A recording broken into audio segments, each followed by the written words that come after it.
લાખ રૂપિયા આપવાના હોય, જે બાબતથી વન વિભાગ દ્વારા માત્ર ગણતરીના દિવસોમાં જરૂરી આગળની કાર્યવાહી પતાવીને મૃત્યુ પામનાર બાળકના પિતા વિપુલભાઈ ભાભોરને ધારાસભ્ય જેવી કાકડિયાના હાથે ચેક અર્પણ કરવામાં આવ્યો હતો। ત્યારે વન વિભાગના આરએફઓ જ્યોતિબેન વાજા, ફોરેસ્ટ તેમજ ગાર્ડ સહિતના સ્ટાફ તેમ દ્વારા ગરમલી જઈને તેમના પરિવારને 5 લાખનો ચેક અર્પણ કરવામાં આવ્યો હતો। જે કેસની ગુજરાતી સાથે સંજય વાળાધારી ગરમલી મુકામે જોરુભાઈ ઇંગોરાની વાડી ઉપર ત્યાંના એના જોરુભાઈના મજૂર ત્યાં ભાંભોર ગોધરા સાઈડના ત્યાં મજૂરી કરતા હતા।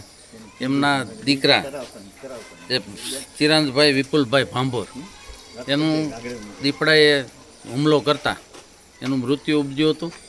એના ભાગરૂપે સરકાર તરફથી આજે 5 લાખનો ચેક એના પરિવારને બોલાવી અને એને અર્પણ કર્યો છે। એમાં ઉપસ્થિત જોરુભાઈ ગામના સરપંચ, ગામના આગેવાનો બધા અને વન વિભાગના તમામ અધિકારીઓ સાથે આજે એને 5 લાખનો ચેક આપ્યો છે સરકારશ્રી તરફથી।